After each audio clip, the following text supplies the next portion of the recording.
اسلاف بارکس کے نام سے ایک دن منایا جائے، تو اس کے لیے میں نے کوشش بھی کی کہ کچھ لوگ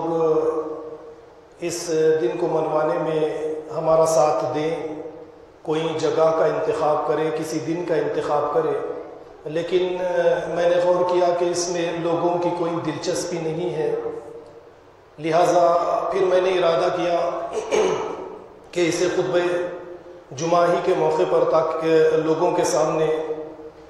پیش کیا جائے، تاکہ اس کے فائدے لوگوں کے سامنے واضح ہو۔ اور جیسا کہ اس سے پہلے بھی میں نے آپ کے سامنے چند باتیں رکھی تھی کہ یوم اسلاف بارکس منانے کا ہمارا مقصد یہ رہے گا کہ ہماری اپنی اس سوسائٹی کی تاریخ ساز شخصیتوں کی تاریخ سے نوجوان نسل واقف بھی رہے گی، جس کے بہترین نتائج ہمارے سامنے آئیں گے۔ تو اسی لیے آج میں نے ارادہ کیا کہ آج کے اس خطبہ جمعہ کے موقع پر آپ لوگوں کے سامنے ہماری اس سوسائٹی کو بنانے میں جن لوگوں نے بھی اپنی جدوجہد کی ہے اور اس کے ذریعے بستی کو بنانے میں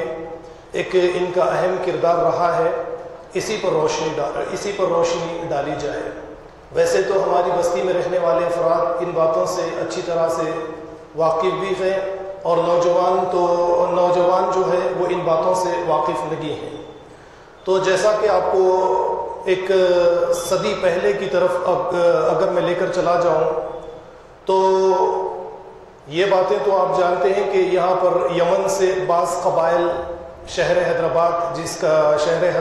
جسے ہم ریاست دکن کے نام سے پہلے جانتے تھے، یہاں پر آنا شروع ہوئے، اور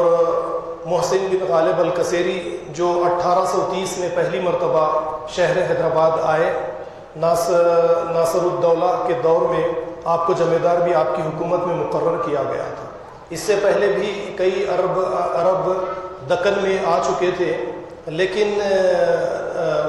محسن بن غالب القصیری 1830 میں یہاں پر تشریف لے کر آئے، اور اس کے بعد سے یہ سلسلہ چلتا رہا۔ تو جیسا کہ میں نے یہ باتیں جو لی ہے، ہماری اپنی بستی کے ایک شخصیت ہے، حال ہی میں ان کا انتقال ہوا ہے، عثمان مرحوم صاحب کی کتاب ہے جس کا نام ہے ہندوستان میں عربوں کی آمد۔ اس سے میں نے چند باتیں لی ہیں، آپ بھی اس کتاب کا مطالعہ کر سکتے ہیں۔ تو شہر حیدرآباد کے اندر یعنی دکن ریاست کے اندر عربوں کی آمد کا سلسلہ یمن سے شروع ہوا، اور اس طریقے سے یہ سلسلہ چلتا رہا، اور 1875 یا 70 میں 400 عربوں کو میسرم منکال کے اندر منتقل کیا گیا تھا،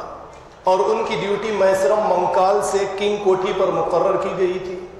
جس کی وجہ سے فاصلہ طویل ہونے کی وجہ سے کافی مشکلات ہو رہی تھی۔ اس چیز کو مد نظر رکھتے ہوئے چندرائن گٹا کے کھلے مقام پر اس فوجی دستے کو منتقل کیا گیا، کھلی زمین تھی، یہیں پر انہیں آباد کیا گیا، اور فری میں انہیں زمینات دی گئی، اور بعد میں انہوں نے ان زمینات پر اپنے مکانات تعمیر کرنے شروع کر دیے۔ آپ یاد رکھیے یہ 1870 یا 1875 کی بات ہے، تو اس طریقے سے آج اگر آپ 1922 پکڑیں گے تو 140 یا